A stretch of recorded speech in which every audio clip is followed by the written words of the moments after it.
પરંપરાગત રીતે સોના ચાંદીના દાગીના ઘણું મહત્વ ધરાવે છે. સોનું એક અર્થમાં માન, મોભો અને પ્રતિષ્ઠાનું પ્રતીક રહ્યું છે. ખાસ કરીને સ્ત્રીઓને સોનાનો વધારે શોખ હોય છે. પરંતુ આપણે જાણીએ જ છીએ સોનાના ભાવો દિન પ્રતિદિન વધતા જાય છે, જેને કારણે દરેક લોકો સોનાના દાગીના ખરીદી શકતા નથી. પરંતુ તેનો રસ્તો પણ માનવીએ કાઢી લીધો છે. સોનાના સ્થાને ઇમિટેશન જ્વેલરીનો સ્વીકાર કરી લીધો છે. સોનાના ભાવ બહુ જ વધી ગયા છે, એટલા માટે આપણે સોનું નથી લઈ શકતા. અત્યારે ચોરીના બનાવો એવા બને છે કે આપણે પહેરી પણ નથી શકતા. એટલા માટે અમે લોકો ઇમિટેશનના દાગીના લઈએ છીએ.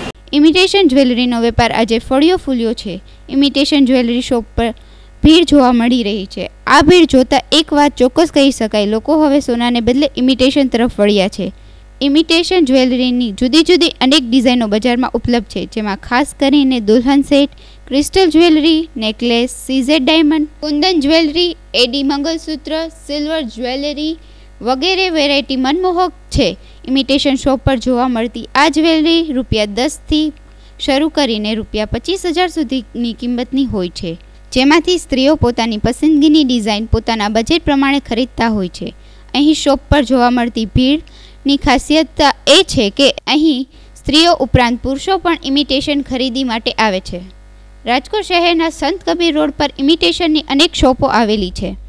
આ વિસ્તારમાં કારીગરોની સંખ્યા વધારે પ્રમાણમાં જોવા મળે છે. ઘણા કારીગરો આ વ્યવસાય સાથે જોડાયેલા છે, જે શોપ પર જોવા મળતી આવી સુંદર ડિઝાઇનો તૈયાર કરે છે અને લોકો આનંદ સાથે તેની ખરીદી કરે છે. ઇમિટેશન જ્વેલરીનો વેપાર વધતા વેપારીઓ પણ ખૂબ ખુશ છે. તે પોતાનો અભિપ્રાય આપતા જણાવે છે કે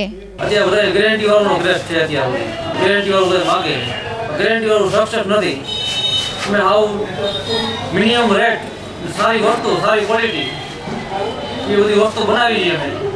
એના પ્રમાણે અમારે ગ્રાહક વધારીએ છીએ, ઓછા નામે વેપાર કરીએ છીએ અમે. હવે એક વાત તો ચોક્કસ છે કે લોકોને મોંઘવારીમાં પણ શોખ ટકાવી રાખવા જાતે જ રસ્તો શોધી લેતા હોય છે.